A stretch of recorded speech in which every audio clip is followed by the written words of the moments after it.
Daily gymming करना, having big biceps, big triceps, quadriceps and hamstrings, six pack abdomen, यही आज की date में फिजिकल फिटनेस का सबके लिए यही स्टैंडर्ड नॉर्म हो चुका है। प्रोफेशनल बॉडी बिल्डर या एथलेट्स है, उनको देख के हर कोई यंगस्टर चाहता है या फिर उनकी फीमेल कलीग्स चाहती है that this is the desirable body which I expect, and everybody is in a rat race to achieve that kind of physique, but at what cost? 9 अक्टूबर को टीवी पर हमने एक शॉकिंग न्यूज़ सुनी। Professional body builder Varinder Singh Gumman की cardiac arrest से सिर्फ 53 years of age में डेथ हो गई। उनको शोल्डर की रोटेटर कफ इंजरी सर्जरी के लिए ऑपरेट किया गया था और रिकवरी में ही उनको कार्डियक एरिथमियाज होकर कार्डियक अरेस्ट हो गया। इसके बाद उनको ट्रीट करने वाली जो मेडिकल टीम थी, that was one of the best team in that hospital available, लेकिन सारे ट्रीटमेंट और तमाम कोशिशों के बावजूद वो उनको बचा नहीं पाए। दोस्तों, ये तो हो गया इंडियन सिनेरियो, लेकिन pre mature cardiac death in professional body builders ये वेस्टर्न सिनेरियो में काफ़ी आम बात हो चुकी है। इसी का एक एग्जांपल है, the man who is posing in Arnold classic championship is mister Cedric Macmillan, और उनके साथ सेल्फी क्लिक करने वाले लीजेंड है खुद Arnold Schwarzenegger. Isn't it so epic और कैरिज्मेटिक मूवमेंट? सेड्रिक मैकमिलन के जैसे ही ये भी बाकी लीजेंड्स है जिनका अर्ली 40s या अर्ली 50s में प्री मैच्योर डेथ हो गया, और सबका एक ही रीज़न था, कार्डियक अरेस्ट।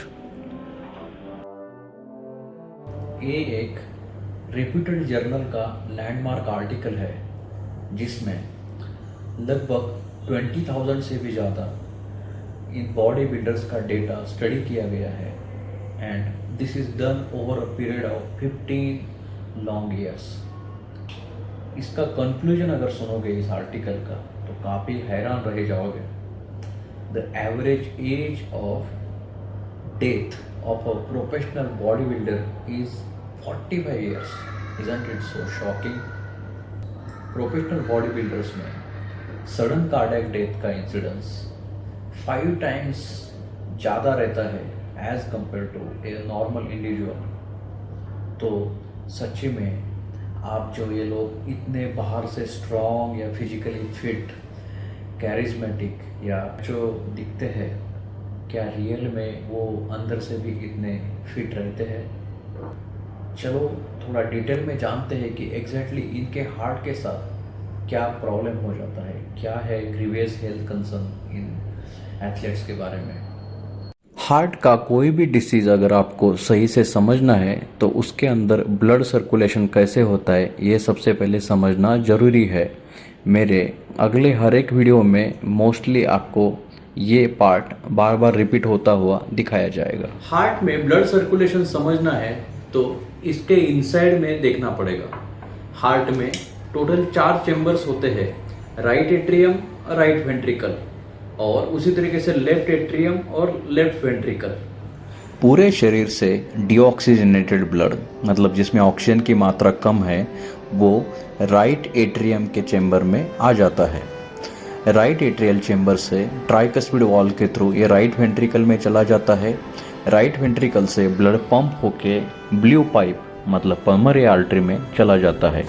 पल्मोनरी आर्टरी उसके बाद 2 ब्रांचेस में डिवाइड होती है, राइट और लेफ्ट, और इसके जरिए दोनों लंग्स में ब्लड पंप हो जाता है।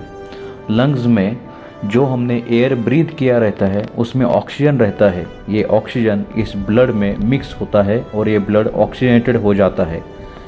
At the same time carbon dioxide वहाँ से एक्सट्रैक्ट किया जाता है। ये सारी प्रोसीजर काफ़ी माइक्रोस्कोपिक लेवल पर होती है।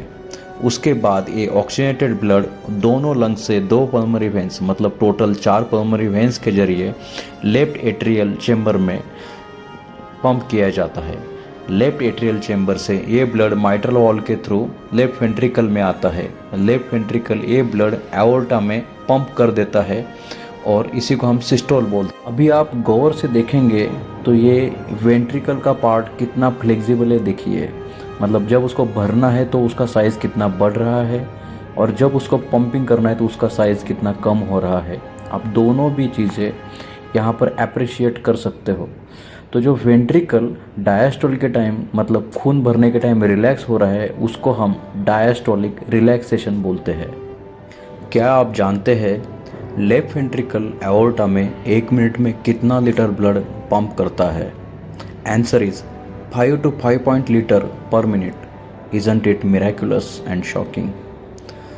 तो अगर 1 मिनट में 70 बीट्स पकड़े तो हार्ट को एक बीट में 70 ml पर मिनट ब्लड सिस्टम में पंप करना होता है। सब 70 बीट्स 1 मिनट में होने तो लगभग 0.8 सेकंड में एक हार्ट बीट हो जाती है और इस एक हार्ट बीट में लगभग 70 to 75 ml ऑफ ब्लड आगे पुश किया जाता है। इसको और डिटेल में देखें तो 0.8 सेकंड में 0.3 सेकंड्स ही आगे ब्लड पंप होता है, बाकी के 0.5 सेकंड्स में ब्लड फीलिंग हो जाता है। मतलब जो राइट वेंट्रिकल और लेफ्ट वेंट्रिकल आप देख रहे हो इसमें ब्लड आकर फील होता है।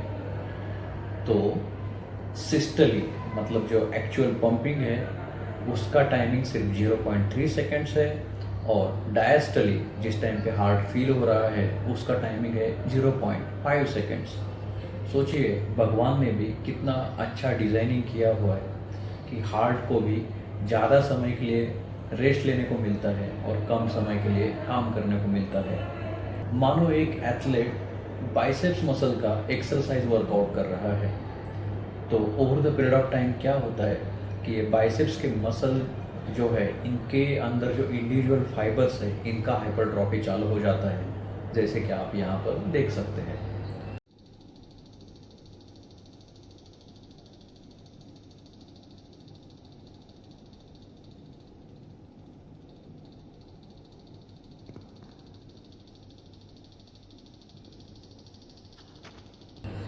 जाहिर सी बात है अगर मसल हाइपरट्रॉफी हो चुका है तो ऑब्वियसली उसका न्यूट्रिशनल डिमांड मतलब ब्लड सप्लाई का डिमांड भी बढ़ जाता है। इस डिमांड को मैच करने के लिए सप्लाई भी मैच होना चाहिए और सप्लाई कौन करता है? आपका हार्ट यानी आपका लेफ्ट वेंट्रिकल। तो लेफ्ट वेंट्रिकल का भी फाइबर का इंडिविजुअल मसल फाइबर का हाइपरट्रॉफी होना चालू हो जाता है। Left ventricular hypertrophy over the period of time बढ़ते बढ़ते जाती है और डिमांड और सप्लाई का जो मैचिंग है वो कॉम्पेंसेट करते जाती है।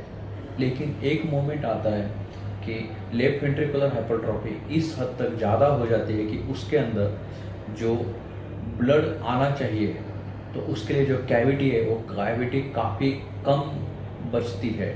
जैसे कि आप यहाँ पर देख सकते हो कि इस हार्ट में ब्लड फीलिंग के लिए जगह ही नहीं है।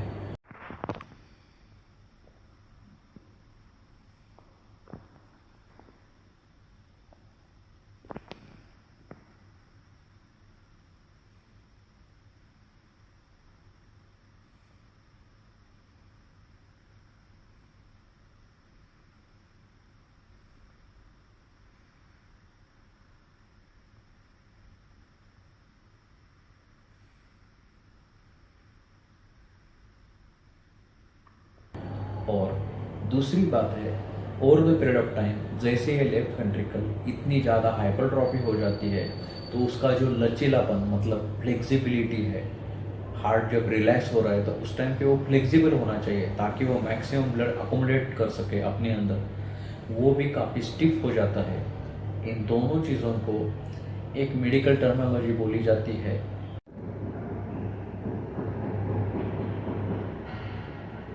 Diastolic dysfunction. मतलब कि डायस्टोल के टाइम हार्ट के अंदर उतना एडिक्वेट ब्लड नहीं आ रहा है। इसका नतीजा क्या हो जाएगा?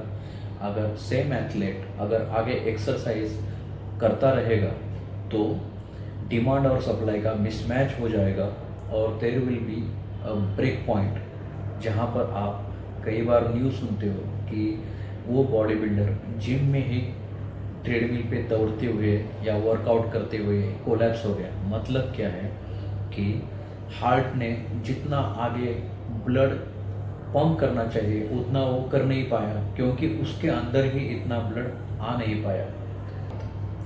एथलीट्स आर ओपनली और by hidden ways on drugs.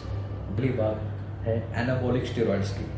Anabolic steroids क्या करते हैं, यही जो मैंने आपको चेंजेस अभी बताए, तो डेफिनेटली सेम चेंजेस ही वो स्केलेटल मसल और हार्ट के मसल में मतलब रैपिड स्पीड से करवाते हैं। मसल फाइबर हाइपरट्रॉफी बहुत जल्दी हो जाती है। तो ये जो एथलीट्स के बॉडी पर आपको कट्स दिखाई देते हैं, मतलब हर इंडिविजुअल मसल फाइबर जैसे डिफाइंड वे में दिखता है, तो that is most of the time result of steroids and not only their physical exercise. दूसरी बात, इन एथलीट्स की कोरोनरी आर्टरीज में भी जल्दी से कोलेस्ट्रॉल की ब्लॉकेजेस आने चालू हो जाती है, क्योंकि स्टेरॉइड की वजह से कोलेस्ट्रॉल मेटाबॉलिज्म में भी गड़बड़ हो जाती है और इन एथलीट्स को ब्लड प्रेशर भी काफ़ी ज़्यादा बढ़ जाता है। दूसरी ड्रग रहती है, इनको ये लोग वेट लॉस करने वाले ड्रग्स बोलते हैं और मेडिकल साइंस में दीज आर ऑल डाययूरेटिक्स। मतलब क्या है कि आपके शरीर का पेशाब के द्वारा मैक्सिमम पानी निकाला जाता है, लेकिन इसके साथ साइड इफेक्ट ये होता है कि डिहाइड्रेशन के साथ इनमें इलेक्ट्रोलाइट इम्बैलेंस जैसे सोडियम और पोटेशियम की मात्रा भी काफ़ी कम हो जाती है और इसका अल्टीमेट रिजल्ट ये होता है को कार्डियक एरिथमियास, मतलब दिल का धड़कन आगे पीछे होकर दिल बंद पड़ने की समस्या काफ़ी ज़्यादा बढ़ जाती है। Last but not the least, heart के जो मैंने स्टार्टिंग में 4 चेम्बर्स दिखाए थे, उसमें से सिर्फ लेफ्ट वेंट्रिकल ही आइसोलेटेड हाइपरट्रॉफी होने की वजह से जो कार्डियक कंडक्शन का एक रोड मैप होता है वो बदल जाता है और इसकी वजह से भी इन एथलीट्स को कार्डियक एरिथमियास आने के चांसेस बढ़ जाते हैं। Professional bodybuilders live a very stressful life. They face a cutthroat competition और उसके लिए वो फिजिकल एक्सरसाइज के सारे लिमिट्स क्रॉस कर देते हैं। इस वीडियो में आप देख सकते हो मिस्टर रिच पियाना चेस्ट वर्कआउट कर रहे हैं। ऐसा कहा जाता है कि वो एक दिन में 8 से 8.5 घंटे एक ही मसल का वर्कआउट करते थे। दोस्तों, आज के वीडियो का पर्पस आपको जिमिंग से डिस्करेज करना बिल्कुल नहीं है। मैं ये कभी नहीं कहूँगा कि आपने जिम नहीं करनी चाहिए, लेकिन आपको अपना बॉडी बिल्डिंग का ग्राफ पहले से ही डिसाइड करना चाहिए। आपको अपने गोल्स क्लियर होने चाहिए।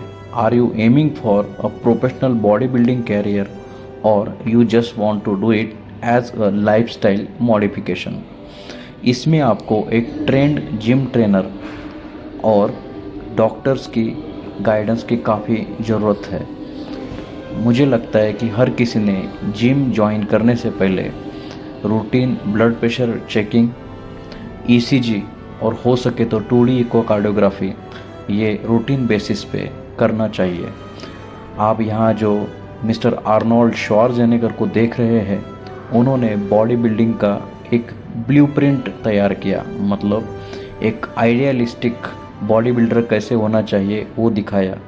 तो आप एम करना चाहिए कि इनकी तरह बने, ना ही इनकी तरह जो कि एक म्यूटेंट के जैसे बन गए। And he said leaving humanity behind, जबकि कुछ और ही हो गया and he has to leave this world. I don't think you need to pay the price of this monstrous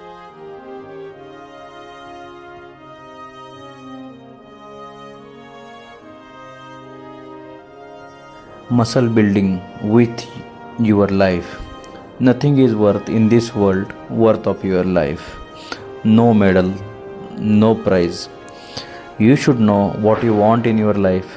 You should set your goals. You should know when to go and you should decide when to stop. Thank you.